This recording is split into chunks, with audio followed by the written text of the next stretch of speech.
We would like to acknowledge the traditional custodians of the land this podcast was recorded on, the Wurundjeri people of the Kulin Nation, and pay our respects to elders past and present. First, a warning. This episode mentions systemic racism and birth trauma. Listener discretion is advised. A lot of GPs are under the pump and they're expected to manage everything in 10-minute appointments. A lot of female GPs are feeling burnt out and distressed, and many of us are leaving the profession as a whole.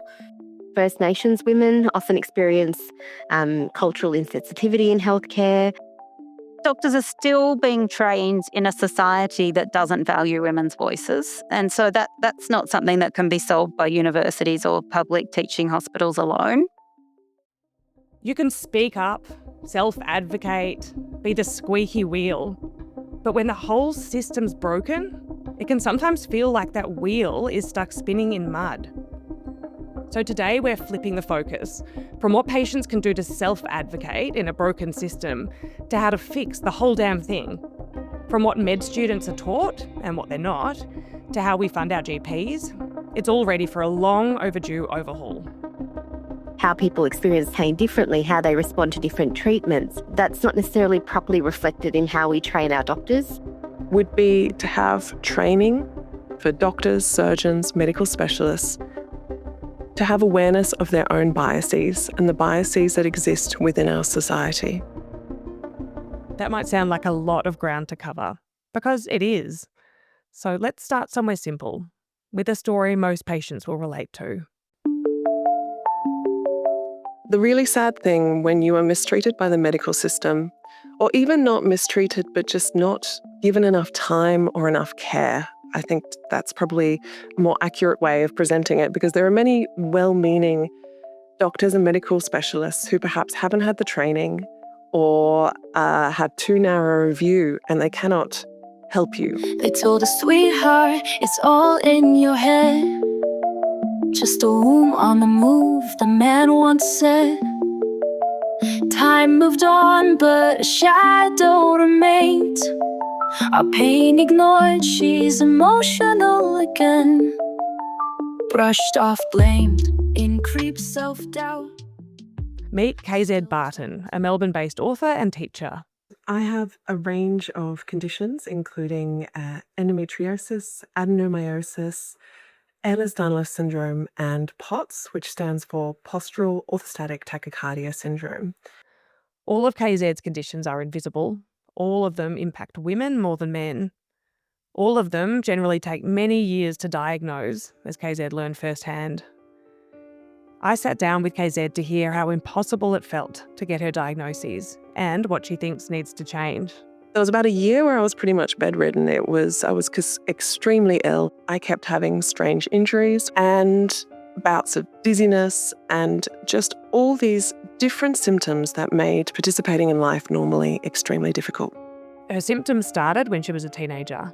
Throughout all of it, abdominal pain was a constant. So that led me really to focus on that. First would be issues with menstrual cycles and abdominal pain. So I was sent to many gastroenterologists, but of course being young, using the public system, going to mass bulk billed medical centres, I was seeing different specialists every time. And largely I would get sent for one test that would come back negative, and then it would be, oh, well, I guess we don't really know. Have you considered that you're stressed or depressed? It took KZ until her 20s to get an endometriosis diagnosis, and she was almost 30 before her other ailments were diagnosed. The conditions were all different, but the medical gaslighting, that was the same all the way through. I've experienced many situations where I felt devalued, I felt that I wasn't taken seriously, and really bordering on a sense of you're just overreacting, and what we would consider, I guess, that archaic term of you are a hysterical woman. One particular moment is deeply seared into KZ's memory. She went to the emergency department because her abdominal pain was terrifyingly bad. I can tell you about how extreme the pain was because I'm also a mum and I've gone through childbirth, 22 hours without pain medication. And I can tell you without a doubt that this pain I was experiencing on that night early in my 20s was worse than childbirth. And when you experience pain that severe and you don't understand it, you feel like you're dying. You feel like you're getting every single signal from your body to tell you something is extremely wrong. The emergency department team ran some tests, but one doctor in particular left KZ reeling. We were in the position where a ER doctor or an ED doctor was telling me, I don't think you're actually in the pain that you're telling us you're in. He actually said that. He actually told me, I don't think you're experiencing the pain that you're presenting. And I feel even a bit emotional now talking about that, because that was the worst pain I've ever experienced in my life. And I had a medical professional standing there going, basically, I think you're lying to me, or I think you're overreacting. KZ's partner stepped in. It took my husband basically standing there and saying, you cannot treat my fiancé that way. I had to have someone else who happened to be a white man advocating for me in that setting for them to basically allow me to stay in emergency. While that was an extreme example, KZ has felt dismissed in lots of subtle ways over the years, including often having her pain dismissed as stress. And while, of course, I understand that stress can have a horrific impact on our body, that is not the only option. And there are so many medical conditions that cannot be easily tested for. And to straight away jump to, oh, have you considered that it's just in your head? Yeah, it happens far too often. And I've experienced that many times. On the flip side, KZ tells me one game-changing moment stood out. It's a time when a doctor actually believed her. Once I was diagnosed with endometriosis, which was the first one, I was not happy with the gynecologist I was seeing, and I found someone who basically what they did was listen. This gynecologist booked her in for a long appointment. He asked her lots of questions about her life and about her pain levels. And then he said, without any kind of examination, just listening to me describe my own experience, he said, I can see you've been diagnosed with endometriosis. From what you've described, I think you also have adenomyosis, and I'm going to send you for this particular scan so that we can check that. And he was correct. But that was a huge turning point for me because he was actually using my own perception, my own experiences as a diagnostic tool, which, of course, everyone should be doing that because that gives so much information about what is going on with your body. But he trusted me. He didn't think I was playing things up or making a fuss. He took my experiences seriously. I asked her what she'd like to see changed based on her own experience. If I could wave a magic wand to make the medical system better for women and gender diverse folks with chronic illness, the first thing I would say is appropriate research. We're only really now seeing the impacts of just researching many drugs on young men. And we have had these cases in the past few decades. You just need to think about sleeping pills in the US, which had a profoundly different effect on women and those with greater hormone fluctuations than on men. We need to have appropriate research done for the health and safety of women and gender diverse folks. KZ makes an important point here. It's a real problem that men have been mainly studied in drug trials because plenty of medicines impact women and men differently, from anesthesia to aspirin to the sleeping pill Zolpidem, which is known as Ambien. And while researchers are only just beginning to understand the full scope of this issue, many say that because of the research gender gap, women experience more side effects from medicines, and some of them are really severe. Here's Gabrielle Jackson, who helped kickstart the conversation about medical misogyny in Australia with her book Pain and Prejudice. We heard from her in earlier episodes. I think the Australian government is still funding research that only studies male animals. I can't understand how that's still a thing. The US changed that in 2016. We're 10 years later and we're still funding single-sex preclinical studies in only male animals. I just don't understand. That's something really simple that could change very quickly and easily. And I think that's the next big thing that we have to overcome. There's a century of research to catch up on. It's a small thing, but I think it's a big thing. And here's Dr. Sue Haupt from the George Institute at UNSW. She says researching women and gender diverse folks in medical trials means also getting the pharmaceutical industry involved. I think pharma needs to take this whole perspective responsibly. They need to be properly integrating sex and gender into their trials.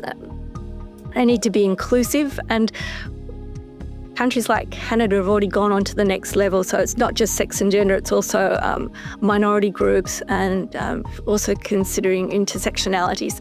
So what does this look like? They need to be inclusive. They need to collect sufficient patient information to allow proper analysis of interacting factors. For example, hormonal influences, which are now beginning to be recognised as influencing drug uptakes and drug efficacies. We've also entered the age of machine learning, and the capacity to search for patterns has increased enormously. So I don't think there's any excuse for not properly breaking down data to look for the influence of sex and gender. So the experts are clear. We need medical research that actually looks at women's bodies. What else needs to change? Well, just a minute ago, KZ described just finding a doctor who believed her description of her own pain as a huge turning point. And isn't that wild, that it's considered so remarkable for a doctor to actually take a woman's own account of her body seriously? But in fact, doctors aren't always taught to do that. Actually, they're not taught very much about women's pain in general. Things like endometriosis or vulvodynia, they're sort of very barely touched on in a lot of medical degrees. So sometimes that leaves students without the tools to recognise some of the most common chronic pain conditions in women, which is a massive gap and definitely areas that we can work on. This is Dr. Pavnani Yakara, a gynaecologist working at Jean Hales for Women's Health, who also operates at Epworth Freemasons in Melbourne. You might remember her from episode 2. And what she's just described is a major systemic problem at the heart of medical misogyny, the glaring gaps in medical education. Yeah, so I guess most would touch on women's health, but I guess, things like the gender bias or how sex and gender can influence the way diseases present is something that could be better covered. Research backs this up. A 2024 Aussie study from James Cook University found that key sex and gender differences are barely covered in med school, from course outlines to textbooks. Researchers say this knowledge gap is seriously hurting women's health. How people experience pain differently, how they respond to different treatments, that's not necessarily properly reflected in how we train our doctors. One fix? Well, apart from research and clinical guidelines that actually reflect the diversity of real patients, doctors also need to learn that the evidence they're taught, it's built on a history of bias, and it treats the male body as the default patient. A lot of research is looking at, the average male, for example, and trying to kind of expand that, looking at medical education, teaching about, having the right tools in place to manage some of these complex conditions and learning gender differences and understanding women's health specifically. And when a doctor can't figure out a patient's symptoms or pain, well, they're not necessarily trained in how to deal with that uncertainty either. I really don't think that most universities are teaching and training hospitals are teaching students to deal with the grey areas of medicine. Here's Gabrielle Jackson again. Most doctors go into medicine because they want to help people. And when they can't, especially when they try really hard and they think they've solved it and then they haven't, that is very difficult and they're really not trained to deal with that. But I think a lot of that could be overcome if they were just trained about how limited their knowledge of the human body is. So there are some efforts to change that. I think Harvard has introduced some courses in its medical program that will deal with some medical uncertainty and try to educate their students about the limits of medical knowledge and what has traditionally been studied and what has not been studied. And, often other universities follow where Harvard starts. The good news? Med schools in Australia are finally catching up that uncertainty tolerance is a must-have skill for future doctors. More courses are teaching parts of that skill, and researchers say it's crucial for individualised, truly patient-centred care. But there's a caveat. Doctors are still being trained in a society that doesn't value women's voices. And so that's not something that can be solved by universities or public teaching hospitals alone. So learning about these grey areas of medicine isn't a silver bullet. Students are still coming out of university and sending women away from the emergency department with anxiety. Yes, they are obviously seeing that happen in hospitals, but they're being taught that by society, that they don't have to really listen to women and that they can make assumptions about what women are saying and about women's lives without really doing any kind of medical investigations. So it's a really big challenge, not just for medicine, but for the societies we live in. Fundamentally, doctors need to learn, just as society needs to learn, to listen to women when they speak. It sounds simple, but it's a huge deal. Here's Dr. Pavna Yakara again. I guess at the day-to-day level, it's all about listening to women and believing them when they describe their pain, and allowing the system to give them time and respect and proper access to care. So we've covered how medical research is mostly focused on men and how medical training is built around the male body, leaving women at a disadvantage. But here's the thing. If you're from a marginalised group, that gap gets even wider. Trans and gender diverse patients, for example, are overlooked in research and in most medical training. LGBTQ plus people, especially trans and non-binary folks, are often sort of left completely out of the conversation. So even conditions like persistent pelvic pain can go completely undiagnosed in groups like this because the system isn't really set up to listen to them or give them access to care. Many doctors simply aren't trained in trans-inclusive healthcare, and it shows. Trans patients are routinely misgendered, called by the wrong name, or forced to essentially educate their own doctors about basic trans care. A University of Melbourne study found that 56% of trans people had experienced discrimination in healthcare over just 2 years.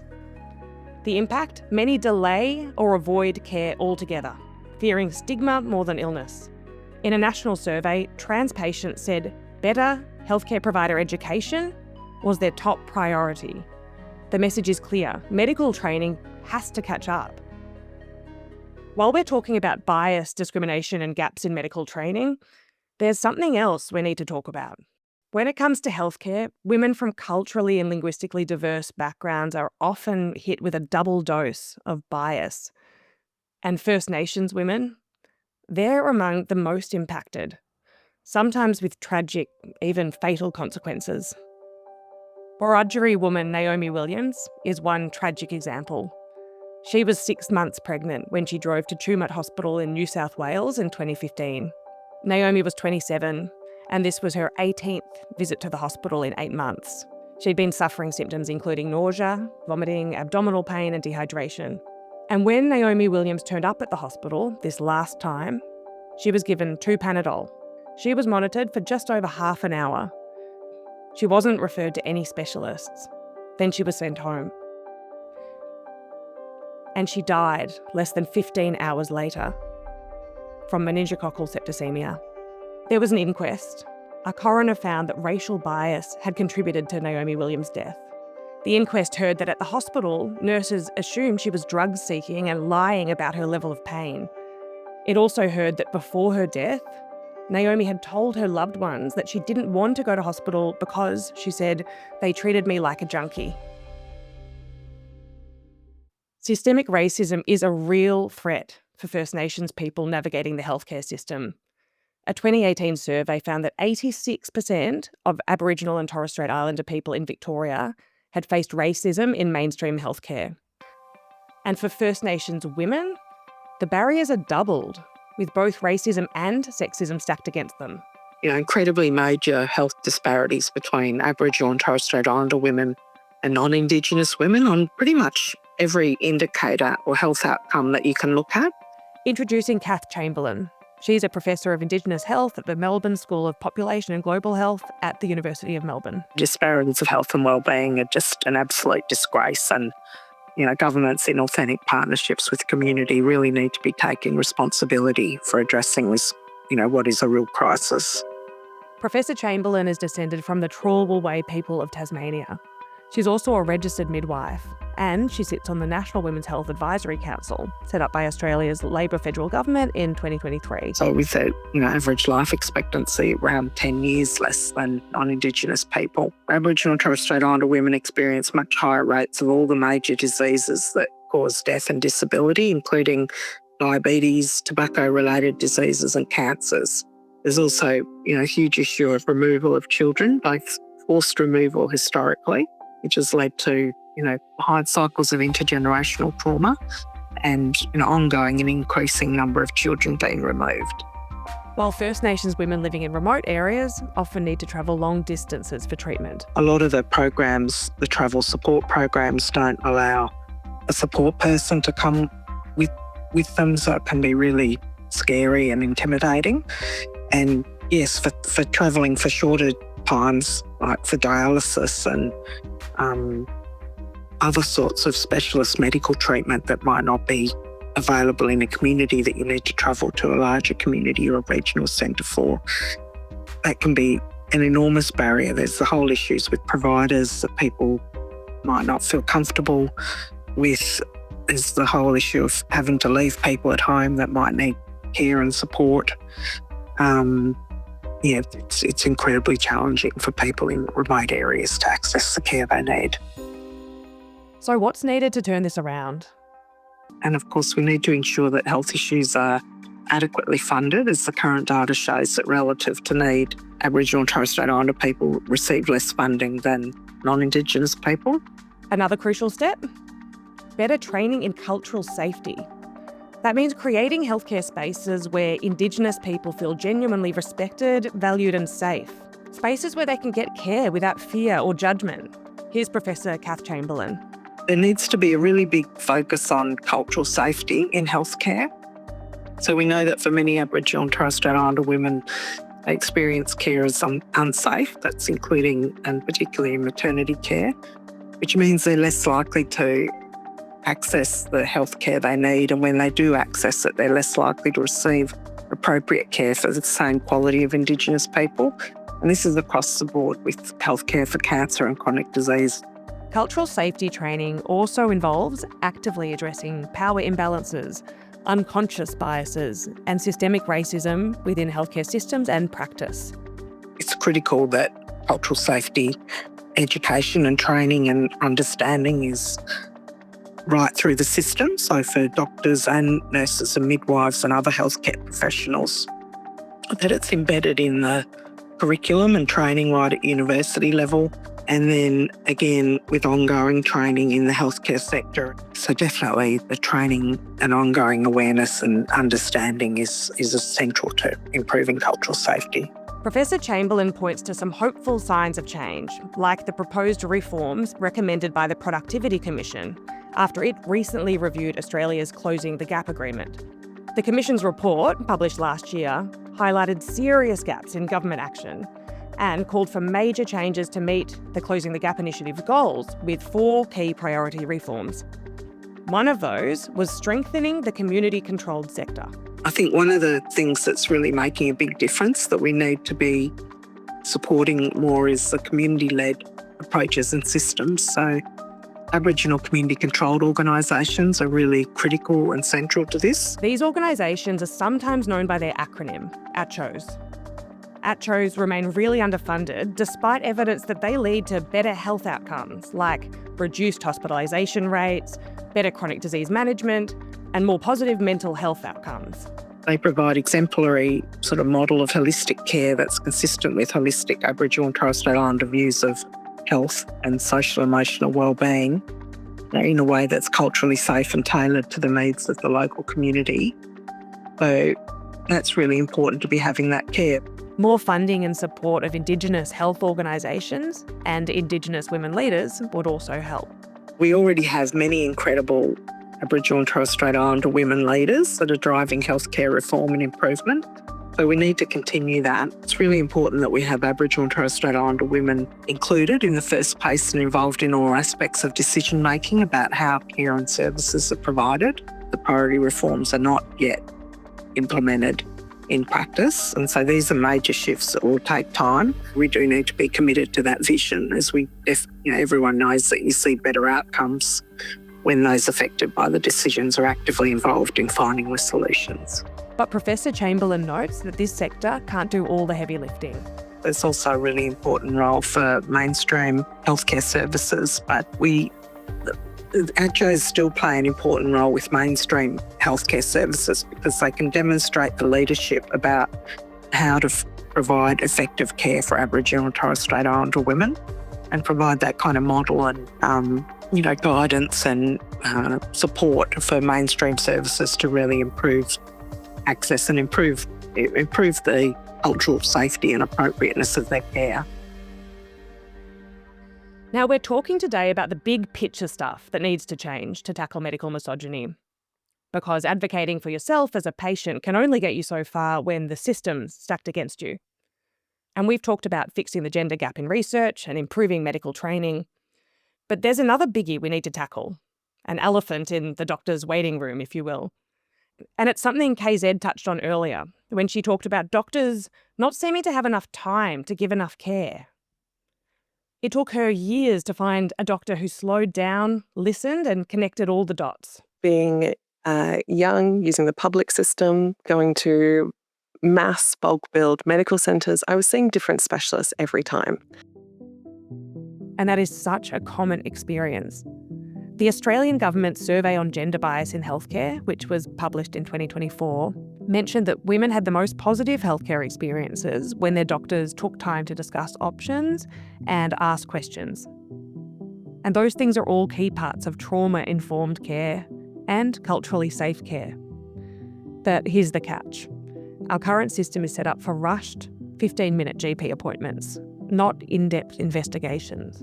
At the moment, the way the Medicare rebates are structured essentially prioritises short episodic care that doesn't necessarily focus on continuity of care or long-term therapeutic relationship with your chosen doctor. Meet Dr. Iman Joshi. She's a Sydney-based specialist GP focused on women's health, menopausal health and procedural work involving skin. She says Australia's healthcare system is basically set up currently for simple, short appointments, the kind that don't make sense when you're treating a complex, chronic condition. We probably need to allow for some way of doctors being able to care for women without worrying about watching the clock at the same time. Because there is just no way that we're going to be able to do comprehensive medical care and access whole person care while we're trying to figure out what the best way to stay viable as a small business or a self-employed person is.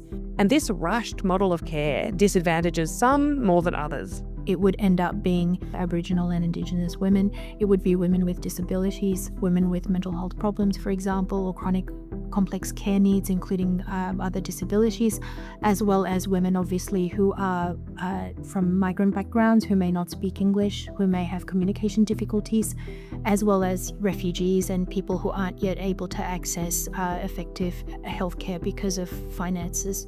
If you are somebody who's already struggling with communication difficulties because of a language barrier, that will take up extra time in consultation if you needed a translator, for example. And so those are just some common examples that will come up. Dr. Joshi says there's also less time for crucial preventative care. And then obviously the long-term ramifications of all this cannot also be understated in that you miss out on care at every level now. And then what happens historically is that then the chronic risks pile on so that down the track you may be at increased risk of heart disease because your diet may not be great, you may not get the preventative care that you need, so you may be at increased risk of other chronic illnesses, including things like increased risk of falls, osteoporosis, etc. down the track as well. So it's all a domino effect, and I think what's going to end up happening is that we are going to get short episodic care where people go in wherever they're able to or wherever it's free at point of care, but in the long run they're going to be compromising their own health. Dr. Joshi says one way GPs could be better supported is to have rebates that accurately reflect the complexity of the tasks GPs are undertaking, but more on the whole Medicare setup next episode. So the current model of rushed GP care isn't good for patients and it isn't good for preventative care. it's also bad for GPs, and especially women GPs. And I think a lot of that is probably why a lot of female GPs are feeling burnt out and distressed, and many of us are leaving the profession as a whole, because women, by and large, by virtue of the fact that we have so many stages in our lives that we go through, from puberty to pregnancies, childbearing, all the hormonal as well as the mental health shifts that can often come around with that, and the lack of support often means that they don't have the support that they need, and they need a lot more help if they were to present to a doctor. Dr. Joshi's right. And women GPs are also called on to do more for patients. Compared to male GPs, they see more complex patients, they attend to more problems per visit, they spend more time on preventative health, and they have better patient outcomes than their male counterparts. But they do all of this for less money, $83,000 less on average, according to research from 2021. In fact, across all specialties, women doctors earn 12 to 25% less than men. And I think progressively women just drop out because it's just too hard, or they have to make that very difficult decision of, do I prioritise my career or having children? On top of all that, medicine is still male-dominated, especially at the highest levels. Women make up less than 3 in 10 medical deans and only 1 in 8 hospital CEOs. It's a really wide gap that seems even wider when you consider that female medical students at universities in Australia have actually outnumbered males for about 40 years. So women doctors are leaving medicine or just not progressing in their careers like their male counterparts, for good reason. Across the board, most specialty training programs are quite horrendous. Their hours are really long. There is little to no understanding of what it means to be a person in literally the prime of your life. You're in your late 20s, early 30s, where most women would be thinking about having children, potentially getting married, if that's something that's on the cards for you. So medical training doesn't involve the kind of work-life balance needed if you're a carer to a child. And as we know, most primary carers are mums. So when I was a surgical trainee, I was working 60 to 80 hours a week. That was the norm. You were expected to do that. All up, many doctors are looking at 5 to 10 years at least of training, and it's right in their childbearing years. So that adds up to massive levels of disadvantage for every female trainee out there, no matter her aspirations. And Dr. Joshi says flexible part-time work isn't the norm in this culture. Part-time training is frowned on for most specialty training, so you're expected to work full-time in order to make it through. There were some of my colleagues who had, excessive nausea during pregnancy, and they would have a drip in and be doing ward rounds. We were expected to work and to function. We had very little leave because it was just expected that if you wanted to compete with the male colleagues, that's what you had to do. What all of this means is that the system is currently just not set up to support women doctors to get to the top. The sad irony here is we really need women doctors in leadership. Not only because, as you've heard, female doctors are just good for patients, we also need women leading on hospital boards and at the top of their respective specialties, because the research tells us it leads to better outcomes for doctors and for patients. Also, when we see women leaders in medicine, we see change. There's evidence that women in healthcare leadership are more likely to champion policies aimed at women's health equity. And then there's institutions, the ones with the acronyms I mentioned before. When women lead those, the institutions that decide what to fund, what to look at, what the country's leaders and doctors should be talking about, change happens. So leadership's really a top-down approach. So mentioned the NH and MSc, they're crucial because they set standards for health and medical research, including the ethics.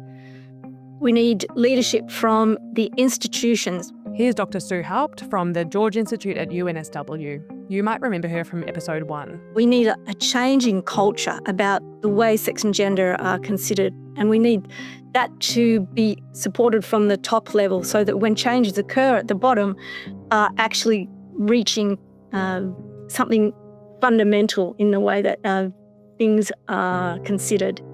And women from healthcare backgrounds have helped drive political change to tackle medical misogyny too.